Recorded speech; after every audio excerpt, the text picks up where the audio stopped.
आज के दिन में जब आपको कुछ चाहिए, आप क्या करते हो? एक क्लिक अमेज़न पर जाते और विदिन 24 आवर्स आपका प्रोडक्ट घर पर है। कन्वीनियंट है, बहुत कन्वीनियंट। पर क्या आपने कभी सोचा है ये एक क्लिक जो इतना कन्वीनियंट है, वही एक क्लिक स्लो मोशन में कैसे हर दूसरे ऑनलाइन बिजनेस को मार रहा है? आज हम जानेंगे अमेज़न के 30 साल का जर्नी, कैसे एक छोटा सा बुक स्टोर वर्ल्ड का फास्टेस्ट लॉजिस्टिक्स बीस्ट बन गया, और सबसे इम्पोर्टेंट है इस कन्वीनियंस का रियल कॉस्ट क्या है। 1994 में जेफरी बेजोस, एक इन्वेस्टमेंट बैंकर, गैरेज से अमेज़न स्टार्ट करते हैं। द बिजनेस मॉडल सिंपल था, बस किताब बेचे। लेकिन बेजोस के पास एक विजन था, और वो विजन सिर्फ किताब नहीं था। वो कहते थे हमारे कस्टमर को एक जगह से सब कुछ मिल जाए। 2000 तक अमेज़न इलेक्ट्रॉनिक्स ले आते हैं। 2006 का पहला प्रोडक्ट आया जो बुक से बाहर निकला, वो था शूज और क्लोथिंग, फिर फर्नीचर, फिर ग्रोसरी, फिर सब कुछ। लेकिन ये सिंपल एक्सपेंशन नहीं था, ये एक कैलकुलेटेड स्ट्रेटजी था, जिसको हम लोग बोलते हैं फ्लाई व्हील इफेक्ट। क्या था ये फ्लाई व्हील? सुनो, अमेज़न का असली खेल यहाँ शुरू होता है। 2005 में अमेज़न ने लॉन्च किया प्राइम मेंबरशिप। नाम सुनकर क्या लगता? बस फास्ट डिलीवरी होना चाहिए ना?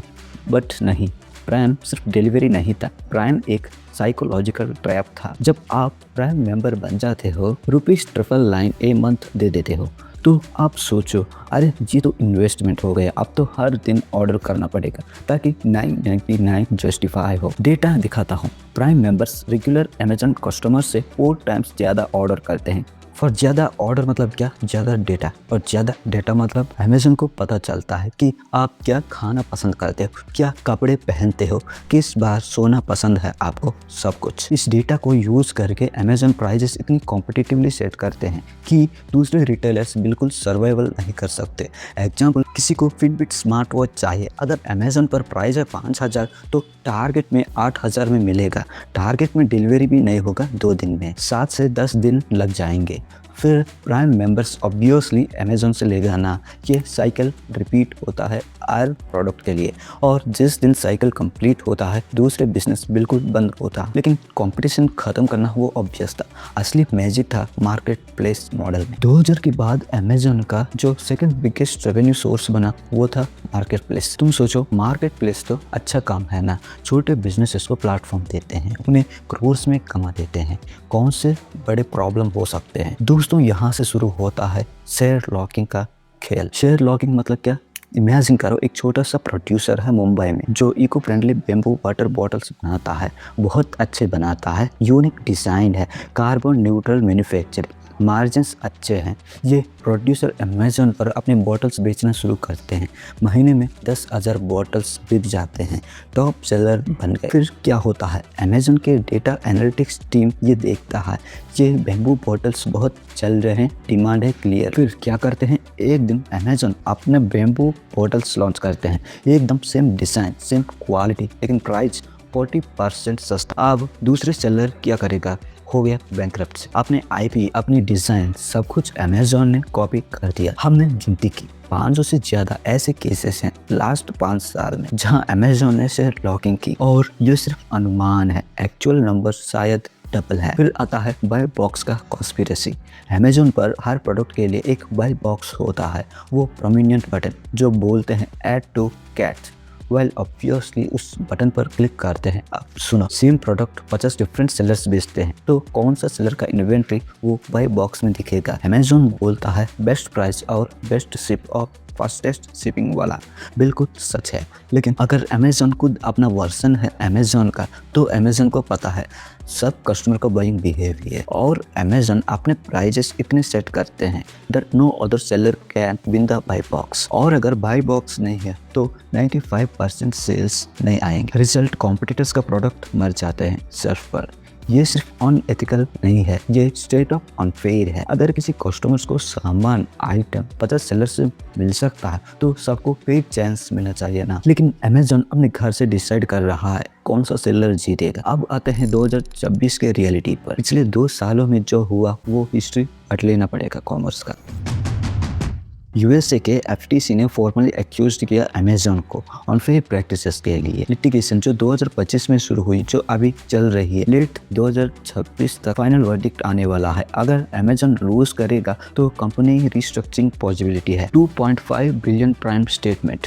मार्च 2025 में अमेजन 2.5 बिलियन का सेटलमेंट किया। सिर्फ इसका रीजन था डिसेप्टिव प्राइम कैंसलेशन प्रैक्टिसेस। मतलब क्या, कस्टमर्स ने प्राइम कैंसिल करना चाहा तो अमेजन ने कैंसिल प्रोसेस बिल्कुल मुश्किल कर दिया था। एक क्लिक में सब्सक्राइब होता था। कैंसिल करते हैं तो 15 to 20 स्टेप्स। एफटीसी बोला ये लीगल है। अब जो 2 करोड़ से ज़्यादा कस्टमर्स अफेक्टेड थे उन्हें रिफंड दिया जा रहा है। बस 4 हफ्ते पहले फरवरी 2026 में यूके में 4 बिलियन यूरोस का केस फाइल हुआ। कलेक्टिव एक्शन लॉसूट जेलर cause same share locking buy box manipulation. British consumers और स्मॉल बिजनेसेस ने कलेक्टिवली सू किया अमेजन को for overcharging through marketplace monopoly. Europe's digital market act enforcement. Europe ने 2026 के and में digital market act पास किया जो Amazon को गेटकीपर डिक्लेयर करते हैं।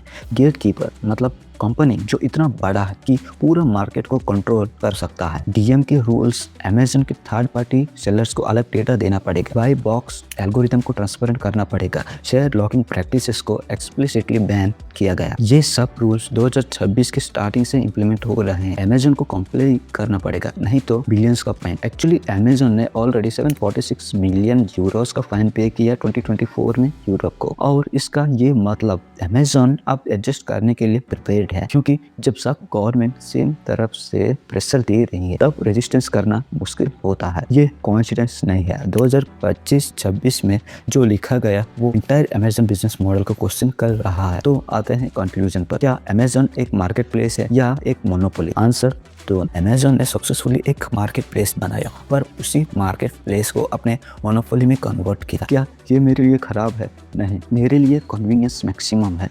लेकिन जो लोकल शॉपकीपर था मेरे एरिया में, जो ऑनलाइन बिजनेस शुरू किया था उसके लिए, या जो इंडियन स्टार्टअप था जो इलेक्ट्रॉनिक्स बेचता था, उसके लिए अमेजन की एंट्री एक डेथ सेंटेंस हो गया। और प्रॉफिट मार्जिन, अमेजन अब 30% लेस प्रॉफिट मार्जिन पर बेचता है कॉम्पिटिटर्स से, क्योंकि इकोसिस्टम हो गया इतना big that they can absorb losses और कॉम्पिटिटर्स को बैंकक्रप्ट कर सकते हैं। लेकिन अब जो चेंजेस आने वाले हैं गवर्नमेंट्स फाइनली समझ गए। कन्वीनियंस एक अच्छी चीज, लेकिन फोर्स मोनोपोली पर पूरा विश्वास करना ये डेंजरस है।